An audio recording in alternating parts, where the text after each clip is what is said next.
Así se observó la autopista Palín-Escuintla a la tarde de este domingo. Cientos de vehículos haciendo fila para llegar al peaje y regresar a sus lugares de origen después de un fin de semana de descanso. Estas son las imágenes de nuestros equipos y le presentaremos más detalles en esta emisión.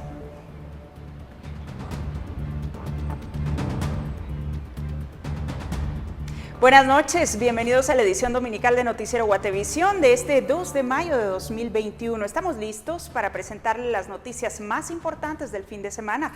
Muchas gracias por su sintonía. Doris Parada nos acompaña en la interpretación de lengua de señas. Mi nombre es Alejandra Álvarez. Comenzamos.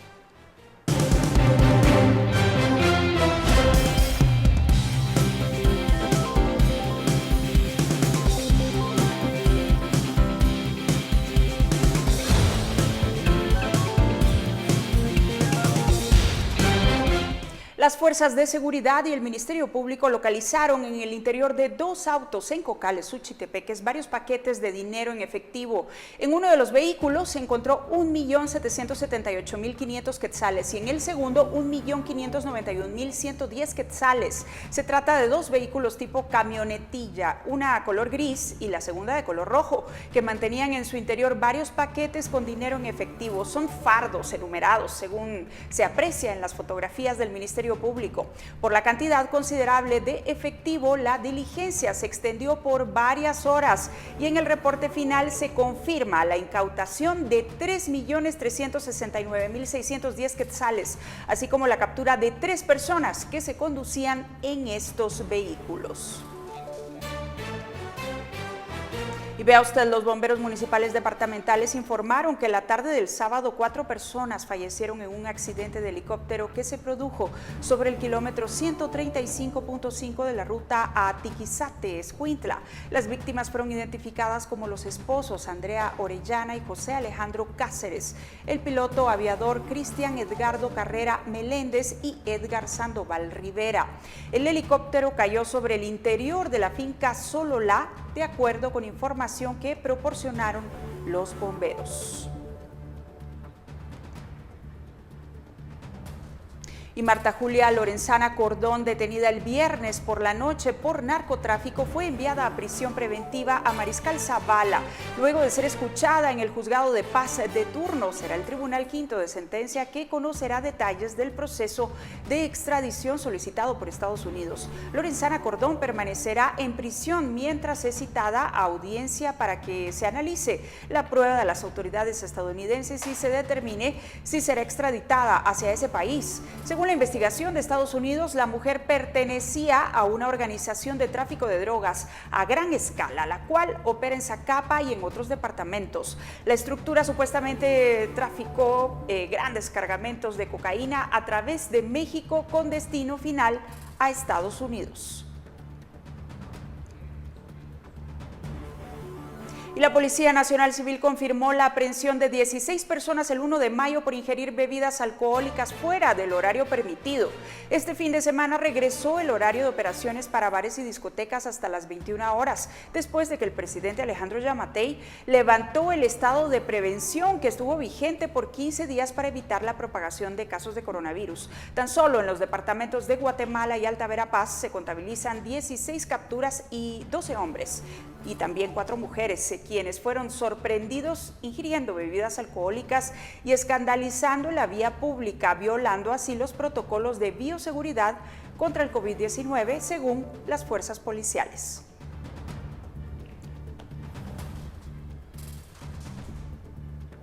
Y el piloto y ayudante de un bus fueron atacados a balazos por pasajeros. Autoridades atribuyen este hecho violento a extorsiones de los propietarios del servicio de transporte.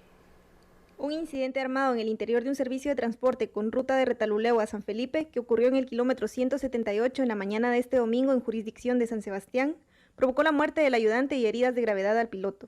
Del kilómetro 178.5, ruta CA2, fueron trasladadas 2 personas, mismas que fueron atacadas con proyectil de arma de fuego. Hasta el momento solamente se sabe que fue un ataque directo y el microbús se dirigía de Retaluleu hacia San Felipe.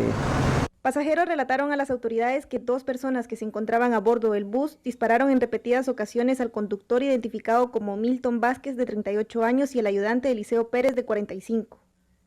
Lastimosamente, pues, lo que pasa en nuestro país, ¿verdad?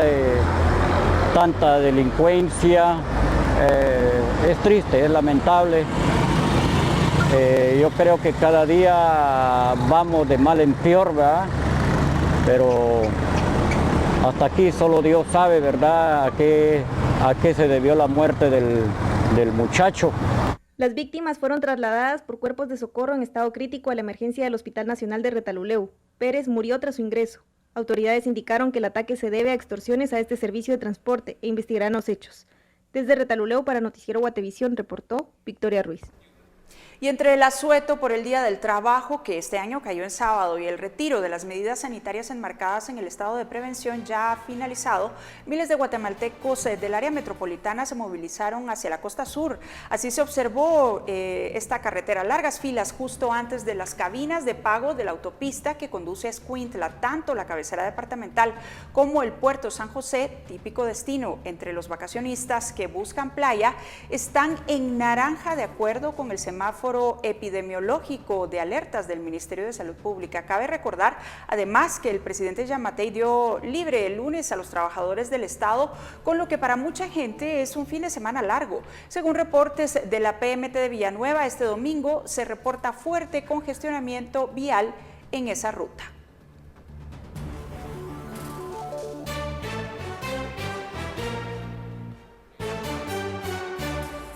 Y este sábado, en el marco del Día del Trabajo, integrantes de diferentes organizaciones realizaron una manifestación en la que, entre otras cosas, pidieron acceso a vacunas. El Ministerio de Salud hasta el día de hoy nos sigue teniendo a todos estos trabajadores que estamos en la primera línea sin equipo de protección, sin las condiciones necesarias para prestar un buen servicio. Como homenaje a los mártires de Chicago, cada año en todo el mundo se celebra el 1 de mayo el Día Internacional del Trabajo. Sin embargo, en este 2021, aquí en Guatemala, los tintes por los cuales la manifestación se mueve son más variados. Por un lado, el respeto a los derechos laborales, específicamente del sector sanitario. Por otro lado, esas vacunas que el gobierno parece no haber adquirido todavía. Sonaban los tambores, no de guerra, sino de protesta. También estamos exigiéndole al gobierno que de una vez por todas inicie un plan real de vacunación para toda la población y para todos los trabajadores de salud. Porque ellos, los trabajadores de salud, son de los que más la han sufrido. Estamos alzando la voz por todos estos médicos y enfermeras que han fallecido en medio de esta pandemia. Pero no los únicos en levantar la voz. Nos digan dónde está el dinero, porque no ha llegado precisamente todo el proceso de vacunación a los lugares más lejanos, y bueno, fiscalizando como sociedad civil, pero como hombres y mujeres de fe lo queremos hacer. Y es que ha llegado el quinto mes del año y Guatemala solo ha adquirido vacunas por 2 vías: donaciones como las realizadas por los gobiernos de Israel e India, o las correspondientes de acuerdo con el mecanismo COVAX. De estas, sin embargo, recién ha entrado apenas el segundo lote. La primera fase ni siquiera se ha completado. Justo por eso esta manifestación, que fue la segunda del día, se empalmó a la que comenzó a las 9 de la mañana.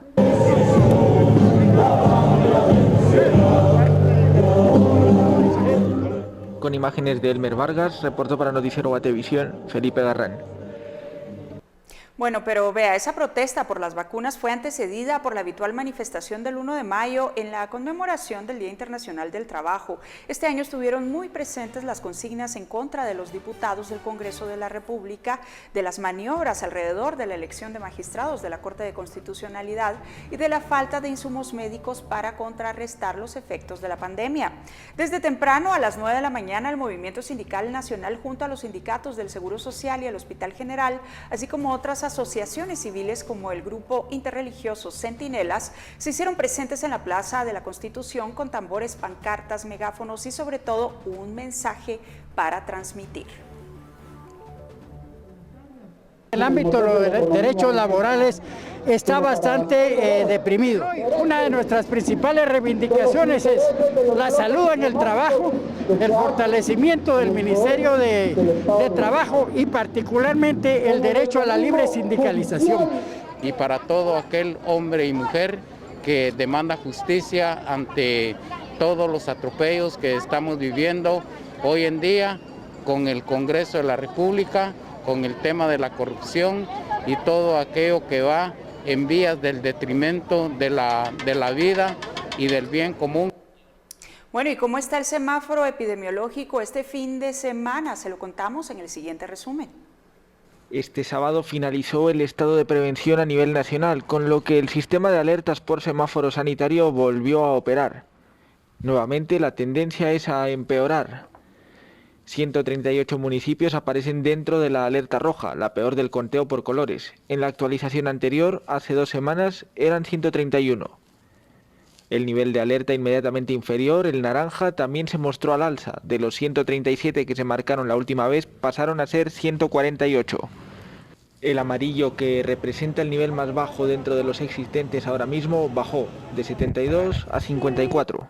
Hasta el momento, ningún municipio del territorio nacional está en color verde.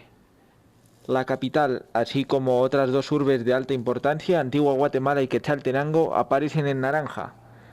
Lo mismo que poblaciones turísticas como Puerto San José en Escuintla o Panajachel en Sololá. Sin embargo, Santa Catarina Palopó en dicho departamento y la cabecera de Alta Verapaz, Cobán, ambos sitios de gran demanda entre los viajeros, están en rojo. Con el reciente ingreso del segundo lote de vacunas Oxford-AstraZeneca que el país ha adquirido a través del mecanismo COVAX de la Organización Mundial de la Salud, se tiene planificado dar comienzo a la fase 2 de vacunación el martes 4 de mayo. Pudo haberse hecho antes, pero según disposición presidencial a los funcionarios se les trasladó el festivo del 1 de mayo para el lunes. Sumado a ello, cabe recordar que quienes ya han sido vacunados dentro de la fase 1 tan solo han recibido la primera dosis de 2 que son necesarias para lograr la inmunidad al SARS-CoV-2, reportó Felipe Garrán.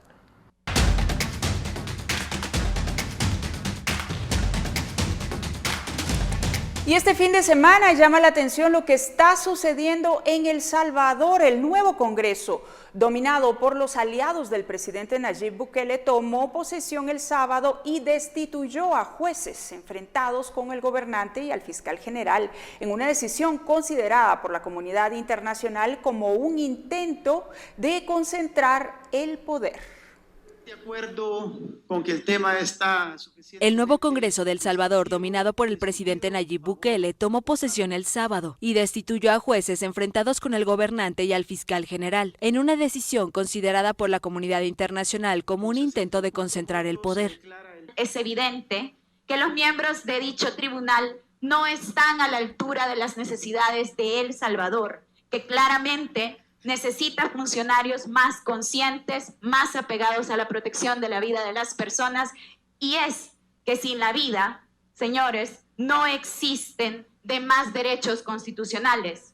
El Parlamento retiró del cargo a los 5 miembros de la Sala de lo Constitucional de la Corte Suprema y a los suplentes. De inmediato se nombró a sus reemplazantes, que escoltados por la policía llegaron al Palacio de Justicia para asumir funciones. Los parlamentarios de la oposición, ahora en minoría, cuestionan todos los procedimientos. Pensemos lo que están haciendo. Lo que se está haciendo esta noche en la Asamblea Legislativa con una mayoría que el pueblo se la dio a través del voto es un golpe de Estado. La mayoría de legisladores acusa a los magistrados salientes de haber emitido sentencias arbitrarias. Sin embargo, los miembros de esta sala, encargada de velar por el cumplimiento de la Carta Magna, declararon la inconstitucionalidad del decreto de destitución y denunciaron la intención de suprimir el control de los otros poderes del Estado. Bukele había librado una batalla contra la Sala de lo Constitucional, que le bloqueó al menos 15 normas relacionadas con el manejo de la pandemia a mediados de 2020, la mayoría sobre regímenes de excepción. El tribunal consideró que vulneraba derechos fundamentales de la ciudadanía. En ese momento, el mandatario aseguró que la sala le había impedido cuidar de la vida de sus compatriotas. La Sala de lo Constitucional es una de las 4 que componen la Corte Suprema y resuelve demandas de inconstitucionalidad, habeas corpus y controversias entre los poderes del Estado.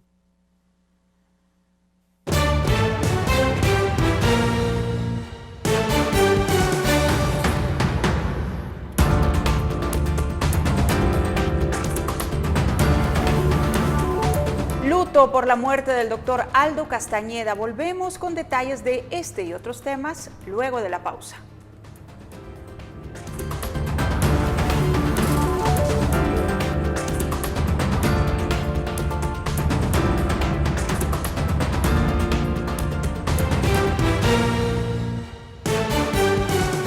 Estamos de regreso con más noticias. Este fin de semana falleció el doctor Aldo Castañeda, destacado médico guatemalteco que deja un gran legado en el país. Pionero en la cirugía pediátrica de corazón, de amplio recorrido por Europa, galeno en jefe en Boston y profesor en Harvard. Aldo Castañeda fue todo eso, pero sobre todo un médico comprometido con la niñez de Guatemala, país en el que nació su padre y al que llegó para estudiar medicina en la Universidad de San Carlos en 1951. Este sábado, 1 de mayo, el doctor Castañeda falleció a los 90 años. Algunos atrás, casualidades de la vida y de su ocaso, fue operado a corazón abierto, una intervención que auguraba el declive de su estado de salud. En 1998 creó la Fundación Aldo Castañeda y la Unidad Cardiovascular para Guatemala, desde las que buscó diagnosticar con acierto malformaciones en el corazón de los niños, para luego darles el tratamiento de cirugía correctiva. Esa vocación le valió para recibir en 2 ocasiones la Orden del Quetzal y en otra la Orden de Atanasio Tzul. Castañeda es reconocido a nivel mundial como pionero en la práctica de la pediatría cardiovascular. Fue profesor de cirugía en la Escuela de Medicina de Harvard. También estudió en la Universidad de Minnesota, en donde, ya sentado en la cátedra, fue reconocido como profesor distinguido. Su radar se posó sobre dicha ciudad del norte de los Estados Unidos porque fue allí donde se había practicado la primera cirugía a corazón abierto del mundo. Minnesota fue el lugar que le abrió las puertas a la investigación científica, desde donde sentó las bases para varias prácticas extendidas, actualmente alrededor del mundo. Sin embargo, su corazón nunca se despegó de Guatemala, en donde se retiró de la práctica médica apenas en 2018. Descanse en paz, Aldo Castañeda. Un corazón siempre latente. Y el presidente Alejandro Yamatei partirá a México este lunes para reunirse con el mandatario mexicano Andrés Manuel López Obrador. La gira de Yamatei comenzará el lunes en el estado de Quintana Roo, al sur del país vecino, y continuará el martes en Ciudad de México, antes de volver a Guatemala, según detallaron fuentes de la presidencia al confirmar el viaje. La visita del lunes a Quintana Roo, en conjunto con López Obrador, se llevará a cabo en el marco del evento conmemorativo del fin de la guerra de castas en el Museo de la Guerra de Castas de ese estado. Según la presidencia guatemalteca, un día después Yamatei viajará a la Ciudad de México, donde sostendrá distintas reuniones de trabajo para abordar temas bilaterales en el Palacio Nacional. Finalmente, ese mismo martes por la tarde, el presidente regresará a nuestro país. El gobierno mexicano confirmó que los encuentros con López Obrador se llevarán a cabo tanto lunes como martes para conversar en particular con respecto al desarrollo económico de la frontera entre ambos países y también sobre migración.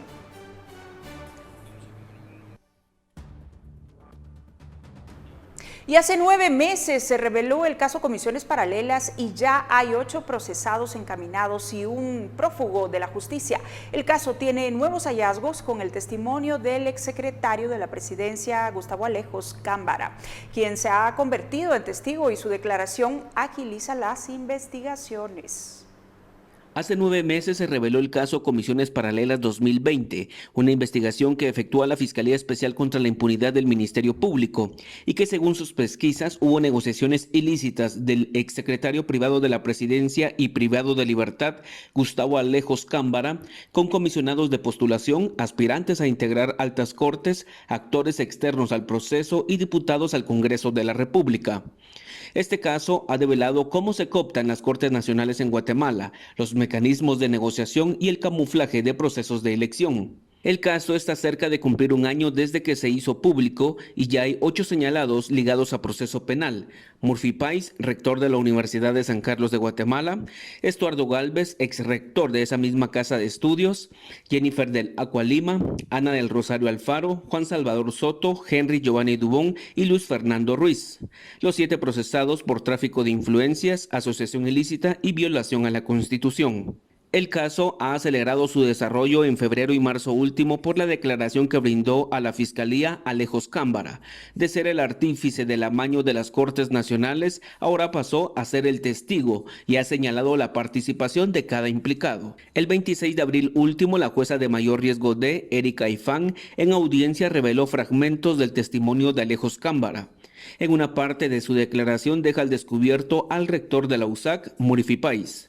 Así también, en este caso, indica el señor Gustavo Adolfo Alejos Cámbara que fue el señor Luis Fernando Torres Arriaga, quien fue la persona que sirvió de enlace entre él y el ingeniero Murphy. Indica que el señor Luis Fernando Torres Arriaga figura como representante de la Universidad San Carlos de Guatemala ante el Consejo de Desarrollo del Progreso. El operador político, que está en prisión por otros casos de corrupción, también señaló a Estuardo Gálvez. Y en ese contexto, efectivamente, el señor Gustavo Adolfo Alejos Cámbara menciona respecto del doctor Carlos Estuardo Gálvez Barrios que la licenciada Jennifer del Acua había estado en el grupo del licenciado Juan Carlos Godínez y que posteriormente se pasó al grupo de Estuardo Gálvez y que después se independizó y propuso sus propios candidatos. El octavo procesado por este caso es el abogado Denis Billy Herrera Arita, y este fue ligado por conspiración para la obstrucción de la justicia, pero no actuó solo según la fiscalía. Su colaborador fue Maynor Moto, quien era juez tercero penal. Moto tiene orden de captura y por este caso está prófugo de la justicia. Esta investigación no ha quedado ahí. Las negociaciones por amaño de las Cortes Nacionales alcanzaron a jueces y magistrados. Se solicitó el retiro de inmunidad a 2 jueces y 11 magistrados. Hasta el momento, la Corte Suprema de Justicia aún no dicta resolución por estos casos. Reportó Edwin Pitán.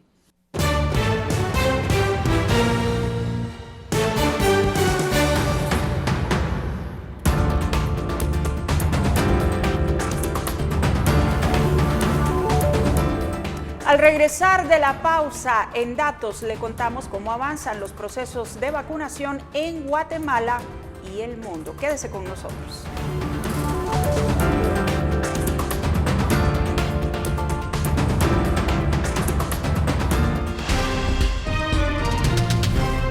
¿Y cómo están los procesos de vacunación en el mundo? A continuación le presentamos algunos datos. Guatemala es uno de los países de América Latina con menos avance en vacunación contra el COVID-19, lo cual preocupa. En la región centroamericana, la delantera la lleva El Salvador, con más del 10% de su población vacunada. Le siguen Panamá y Costa Rica con menos del 10%, mientras que Guatemala y Honduras no alcanzan el 1%. Mientras tanto, en el mundo, en la última semana, la cifra de personas vacunadas superó los 1.000 millones, pero la distribución por región está de la siguiente manera. Estados Unidos ronda el 50% de su población.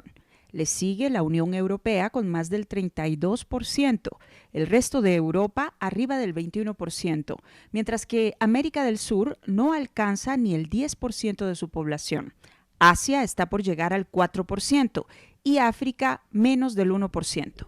De esta manera, los países pequeños siguen cuestionando la forma en la que se están distribuyendo las vacunas.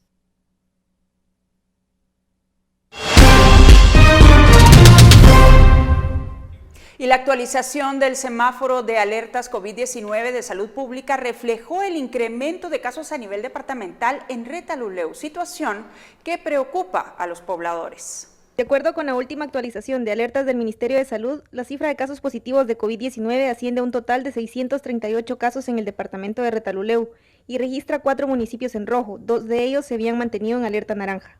Ahorita lo que rige es la semaforización y las medidas que se están tomando. De hecho, los últimos días han habido operativos fuertes con tal de que se mantenga el distanciamiento. Pobladores señalaron que aunque Salud Pública y comunas exijan el cumplimiento de las medidas de prevención, estas no se cumplen. Que nosotros no hemos tomado medidas drásticas con los comerciantes por alguna razón, porque a veces ellos tergiversan la información que uno da y a veces ellos generan algún tipo de aglomeración con sus clientelas. Por esa causa nosotros no hemos hecho eso. Lo que sí se ha recomendado a todo comerciantado que debe portar su mascarilla. Autoridades municipales de San Felipe, ante el aumento de casos, tomaron medidas como el cierre de parques para evitar aglomeraciones. Pues la verdad es que sí, es un poco preocupante. Hoy por hoy ya son 4 municipios del departamento de Retaluleu que están en rojo y los demás están con naranja, tendencia a rojo. Es preocupante que cada vez la pandemia está amenazando las vidas humanas. Pues como sé que para vender pan estamos retiradito a una distancia, porque todo uno anda con su mascarilla y todo, está uno protegiéndose bien, ¿va? Los municipios en naranja son Retaluleu con 359 casos, Santa Cruz Muloa con 20, San Andrés Villaseca 40, Champerico 33 y El Acintal 41. Mientras que San Sebastián 44, San Martín Zapotitlán 17, San Felipe 45 y Nuevo San Carlos 39 se encuentran en alerta roja. Desde Retaluleu para Noticiero Guatevisión reportó Victoria Ruiz. Y los guatemaltecos en el extranjero también han enfrentado diferentes desafíos durante la pandemia y ahora en los procesos de vacunación. Hoy le presentamos el testimonio de una guatemalteca residente en Italia, quien con pensamiento positivo mantiene la esperanza en el futuro. Irene Rosales es una guatemalteca que vive desde hace 20 años en el norte de Italia. Es ama de casa y está al cuidado de su hija con capacidades especiales.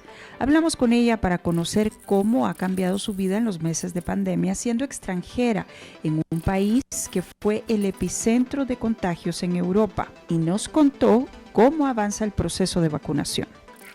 Según nuestro gobernante, dice que dentro del 30 de junio todos estaremos vacunados, pero yo no creo que vaya a ser así de simple, porque hay muchos problemas, ¿verdad?, con las dudas que hay sobre algunas vacunas. Entonces, pero creo que todo el mundo está así, no creo que sea así de simple llegar a junio con toda Italia vacunada, ¿verdad? No creo. Para Irene, la pandemia, además de afectar la salud física, impacta el estado emocional de las personas. Y para quienes no se encuentran en su país, las cosas no siempre son fáciles como se puede creer. Cambia tu estilo de vida, comienzas a ver los problemas económicos, la falta de trabajo, ya no te llaman en los trabajos que habitualmente tenías. Comienza también a la soledad, la soledad se siente mucho más, entonces cambia tantísimo. Como en todas partes del mundo, el tener un trabajo estable puede ser difícil. Durante algunos meses se dedicó a elaborar mascarillas, pero eso no fue suficiente, por lo que tuvo que adaptarse. Como todos los migrantes, uno tiene que adaptarse a trabajo de limpiar de casa, cuidar ancianos, cuidar niños, lavar platos en restaurantes y cosas así. Pero a mí me gusta estudiar y me gusta estar informada siempre, así que decidí estudiar un poquito más, y así fue como empecé a trabajar en ¿cómo se dice?, en la declaración de impuestos. Y entonces pude obtener este trabajo que es temporal por algunos meses, pero bien pagado, y eso me ayudaba mucho. Pero ahora con la pandemia lo perdí, obviamente. Pero toda crisis abre la puerta a nuevas oportunidades y cree que la pandemia deja valiosas lecciones para compartir. Las actitudes que uno tiene que tomar con esta pandemia, en primer y absoluto primer lugar, es respetar la vida de los demás. Independientemente si usted es un gobernante, un medio de comunicación, alguien que vende en la calle, tiene que respetar la vida de los demás. No cree que existe el virus, está bien, no lo crea, pero proteja la vida de los demás. Desde afuera observa a su país con nostalgia y cree que quienes están a cargo de la administración pública deben hacer lo necesario para garantizar la salud de las personas. Si políticamente no se hace nada por tener vacunas, por mejorar la situación de nuestro país, yo creo que los guatemaltecos tienen mucha capacidad en esto de cuidarse y ayudarse, ¿verdad?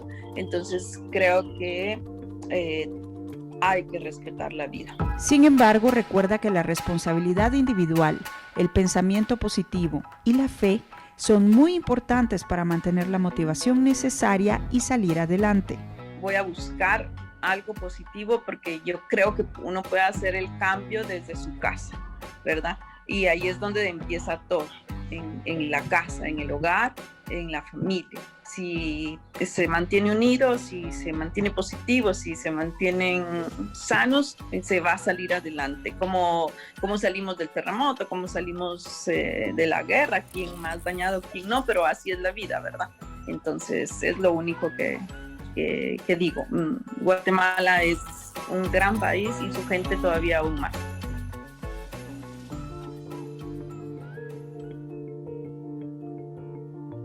Muchos guatemaltecos que viven en el extranjero, como Irene, no tienen planes de regresar al país en un corto plazo, pero mantienen la esperanza de que las cosas mejoren en un futuro y que la experiencia de la pandemia deje cambios que permitan apreciar más la vida y ser más solidarios.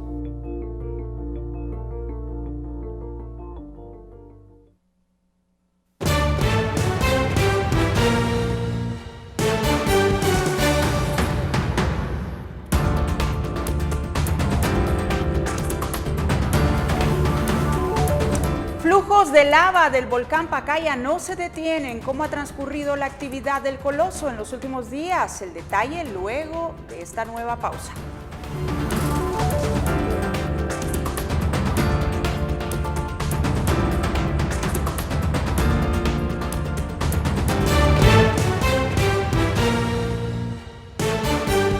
Seguimos con más. Las condiciones del tiempo para las próximas horas las conocemos con Pamela Valdés. Buenas noches, Pamela. Buenas noches, Alejandra, qué gusto saludarte. Esperamos que hayan tenido un excelente domingo y es momento de compartir con todos ustedes el pronóstico del clima de mañana para que ustedes en casa lo puedan tomar en consideración. Y de acuerdo con el INSIBUME, damos por oficialmente iniciada la estación lluviosa en el territorio nacional. Esperamos que a partir del 10 de mayo, especialmente en la meseta central, se vaya gradualmente posicionando las condiciones de lluvia, principalmente durante las tardes y partes de las noches, para que ustedes en casa lo puedan tomar en consideración. Por otra parte, tendremos cielos parcialmente nublados en la mayor parte del periodo, mayormente soleado con temperaturas altas, principalmente en el departamento de Petén, así como en el Caribe. Y a continuación, las condiciones climáticas para los próximos días, específicamente en la ciudad capital. Esperamos para el lunes, martes y miércoles a la mitad de la semana condiciones de cielos parcialmente nublados en la mayor parte del periodo y las temperaturas máximas estarán registrando entre los 26 a los 29 grados centígrados. Por último, les compartimos la salida del sol y como pueden observar en pantalla, lo esperamos a las 5:42 minutos de la mañana y se ocultará a las 6:18 de la tarde. Hasta aquí con la información del clima. Que tengan una excelente noche. ¿Y cómo estuvo la actividad del volcán Pacaya este fin de semana? Se lo contamos en la siguiente nota. Hace 87 días que el volcán Pacaya en Escuintla amenaza con su actividad. Problemas como el flujo de lava a escasos metros de la aldea del Patrocinio o la lluvia de ceniza que llegó incluso a la ciudad capital parecían amainar. Pero este fin de semana se ha abierto una nueva brecha en la zona de La Breña. La actividad explosiva del volcán Pacaya ya se puede contabilizar por meses, pero es que en los últimos días ha elevado el nivel de preocupación entre los habitantes de las zonas cercanas con la apertura de una nueva brecha en la zona de La Breña. El Instituto Nacional de Sismología, Vulcanología, Meteorología e Hidrología de Guatemala, el INSIBUME, reporta que hay un flujo de al menos 1.800 metros de longitud en el flanco suroeste del volcán y que de momento tienen poca visibilidad de lo que está ocurriendo en el cráter debido a las condiciones atmosféricas de la zona. Desde Guatemala ya se percibe esa dificultad para vislumbrar la cumbre del Coloso, pero los ojos de las autoridades se posan ahora sobre la región suroeste. En Escuintla, que es donde se registra ese kilométrico río de magma. Comunidades como El Rodeo o El Patrocinio ven cómo el material de las entrañas del volcán lo tienen a menos de medio kilómetro. En el cráter, el INSIBUME reporta fumarolas blancuzcas. Guatevisión quiso consultar con la Coordinadora Nacional para la Reducción de Desastres sobre las labores de prevención y monitoreo que llevan a cabo en la zona. Sin embargo, en la sede central explicaron que hasta el martes no habrá quien pueda atender a los medios. Reportó para Noticiero Guatevisión, Felipe Garrán. Y es que el río de lava está petrificado, pero se observa el humo y la actividad continúa como lo acabamos de ver. En esta nota se muestra cómo los habitantes del lugar buscan que todo vuelva a la normalidad. Plegarias para intentar aplacar la ira del volcán Pacaya en Guatemala. Esta semana fieles católicos del Patrocinio y el Rodeo sacaron nuevamente en procesión las imágenes de Jesús, la Virgen del Rosario y de San Vicente Mártir, patrono del poblado de San Vicente Pacaya. Pedían por el fin definitivo de 3 meses de erupciones que han destruido cultivos en una zona netamente agrícola y ganadera. A rezar el Santo Rosario en el mes de mayo, pidiendo por la actividad, así que por el cese de la pandemia del coronavirus, y nosotros unidos a esta petición y a este clamor, también le pedimos al Señor para que nos ayude y que ya definitivamente cese la actividad del volcán de Pacaya. Todo parecía ir bien. Después de permanecer 3 meses escupiendo fuego, soltando lava y lanzando material incandescente, el coloso de 2.552 metros de altura cesó su actividad eruptiva hace una semana. Pero el jueves el volcán volvió a desatar su furia, generando un nuevo flujo de lava en el flanco norte del coloso. Y el Instituto Nacional de Volcanología no descartó que se generen episodios de alta explosividad en los próximos días. El Pacaya está situado a unos 25 kilómetros al sur de Ciudad de Guatemala. Las autoridades no han evacuado a nadie de las comunidades cercanas, pero tienen habilitados una decena de albergues en distintos lugares de la región.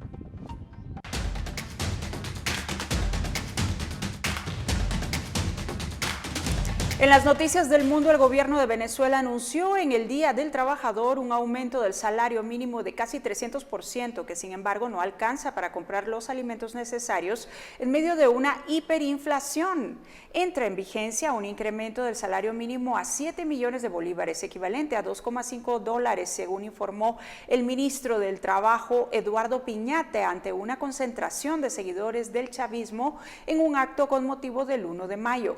El salario, que aumentó 288,8% respecto al vigente de 1,8 millones, se complementa con un bono de alimentación de 3 millones de bolívares para llegar a un ingreso mínimo de 10 millones de bolívares. El monto se asegura que es insuficiente para recuperar el poder adquisitivo de los venezolanos que sufren la peor crisis en la historia moderna de su país. Y el candidato izquierdista Pedro Castillo y la derechista Keiko Fujimori se enfrentaron este sábado en una plaza del norte de Perú en el primer debate de cara a la elección presidencial del 6 de junio, que amenaza con polarizar el país. Los candidatos abordaron temas de salud, educación, seguridad, economía y corrupción durante más de una hora en este debate surgido de un reto de Keiko a su rival. Ambos candidatos prometieron vacunas para el COVID-19 este año y dijeron que habían hablado con el embajador de Rusia para cumplir con ese propósito. El proceso de inmunización marcha lentamente en Perú y ha estado plagado de controversias. Y miles de personas manifestaron el fin de semana en Colombia para exigir el retiro de una reforma tributaria que, según denuncian, castiga a la clase media en plena pandemia, mientras se multiplican denuncias de abusos por parte de la fuerza pública durante las protestas. El anuncio realizado en cuanto a que el presidente Iván Duque reformulará el proyecto retirando las propuestas más polémicas como el aumento del IVA a bienes y servicios no calmó los ardores de los manifestantes convocados por el Comité Nacional de Paro. En plena tercera ola de COVID-19, sindicatos, estudiantes, indígenas, oposición y otras organizaciones de la sociedad civil tomaron nuevamente las calles de las principales ciudades en el Día Internacional del Trabajo al ritmo de tambores. En un mensaje en vivo este domingo, el presidente de Colombia, Iván Duque, pidió al Congreso de su país que retire el proyecto de la reforma tributaria que había presentado su gobierno el 15 de abril.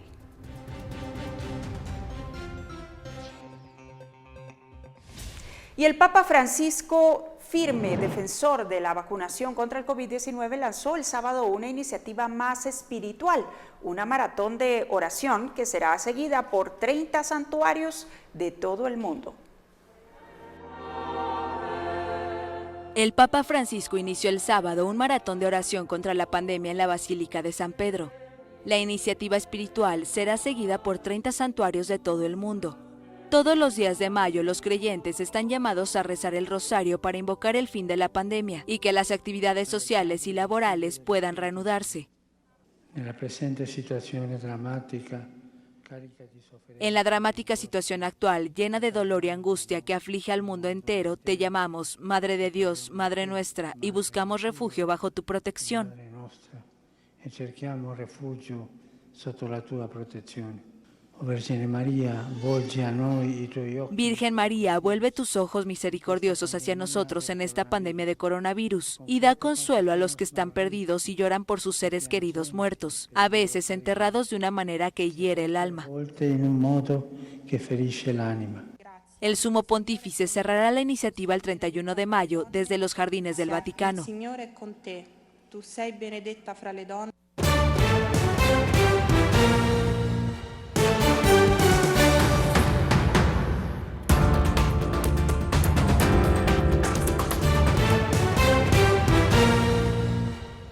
Ya estamos de regreso. Los fanáticos de Disney hicieron fila con sus orejas de Mickey Mouse este fin de semana para la reapertura del parque de diversiones en California, más de 400 días después de que la pandemia obligara a un cierre sin precedentes del autodenominado lugar más feliz de la Tierra.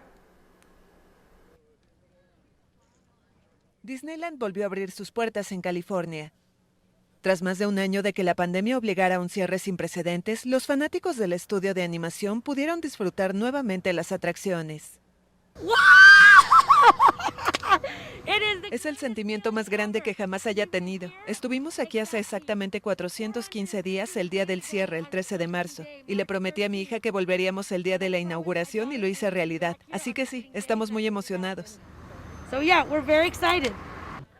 Los parques Disney y Disney California Adventure han sido los que más tiempo han permanecido cerrados en el mundo ante el fuerte pico invernal de COVID-19 y las duras restricciones impuestas.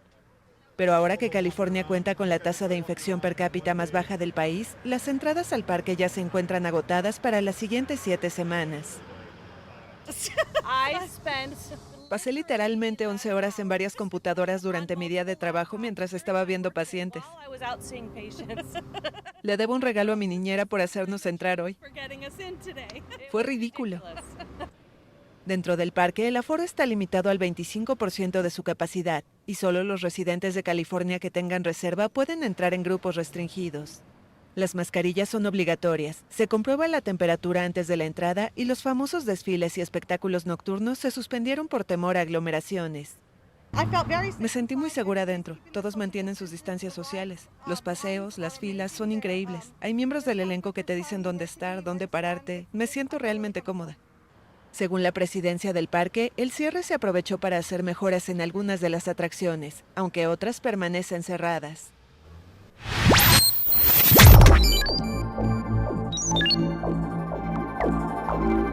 Bueno, estas son las previsiones de la semana. Según lo anunciado por el presidente Alejandro Yamatei, este lunes 3 de mayo todos los empleados del Ejecutivo y sus dependencias tendrán asueto, el cual deberá ser aprovechado por algunos para inscribir en el sistema de vacunación contra el coronavirus a familiares mayores de 70 años. Recordemos que eso es lo que está comprendido en la segunda fase de vacunación. Bueno, y le tengo más. Precisamente para este martes 4 de mayo, el Ministerio de Salud Pública tiene programado el inicio de la vacunación a las personas mayores de 70 años. Las autoridades han hecho un llamado para que solo acudan a los centros de vacunación las personas que ya están registradas para recibir su respectiva dosis. Y vea, ¿cuándo llegan al país las vacunas rusas y por qué sigue la demora? Es una pregunta que queda para ser resuelta durante esta semana. Se mantiene en el ambiente. Y bueno, es que el ingreso al país del lote comprado estaría programado para esta semana y según se anunció, y sería la tercera vez que el Ministerio de Salud Pública asegura la llegada de las vacunas Sputnik, que se tenían previstas para el inicio de la semana que ya pasó, lo que no sucedió, por supuesto. Después se dijo que sería este fin de semana, pero tampoco se dio, por lo que se está a la expectativa de lo que pueda suceder en los siguientes días. Por el momento, no se ha establecido la cantidad de dosis a recibir. Y mientras tanto, la agenda del Congreso de la República está contemplada que los diputados puedan seguir discutiendo en tercer debate la ley de zonas francas, que por cierto está en agenda desde el 2016. Además están en lista de discusión la ley de simplificación de trámites administrativos y esta última, por cierto, está en agenda desde el 2017.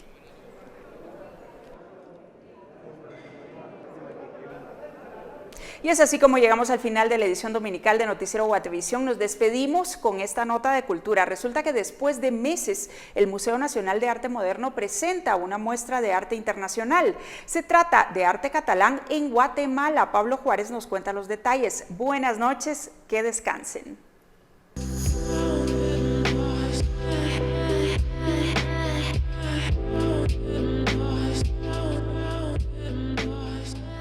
En el Museo Nacional de Arte Moderno Carlos Mérida se muestra una colección de obras del destacado artista catalán Antoni Tàpies.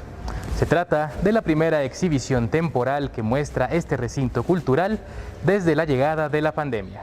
Son 80 grabados con diferentes técnicas, desde el agua fuerte, el acuatinta, la mesotinta, la técnica al azúcar. Es una riqueza de grabado. Tàpies es reconocido como en Europa el padre del informalismo, un movimiento que surgió en los años 60 y que justamente es la secuencia de todo un proceso del arte europeo, transformaciones que se dan sucesivas y que representó un momento muy importante para el mundo. Él forma con Dalí y Miró el tríptico, digamos, de los grandes artistas catalanes que marcaron todo un proceso evolutivo en el arte. Adyacente al trabajo de Tàpies, en la sala 2 de exhibiciones temporales se puede apreciar el trabajo de algunos de los más destacados grabadores guatemaltecos, desde Rodolfo Abularach hasta Éric Menchú. Acompaña esta muestra en la sala 2 temporal una exposición exquisita del grabado guatemalteco que se inicia con Rodolfo Abularach, pasando por Roberto Cabrera, Moisés Barrios, Isabel Ruiz, Rolando Ixquiac, hasta los más jóvenes como Éric Menchú. Es un recorrido para acompañar al maestro y también abrirle las puertas de que en Guatemala también el grabado es parte de ese proceso cultural que presenta el museo, ¿verdad? La muestra puede visitarse de jueves a domingo de 9 a 16 horas y el costo del ingreso es de 5 quetzales para nacionales y 50 para extranjeros. Con imágenes de Esvin García, reportó para Noticiero Guatevisión, Pablo Juárez.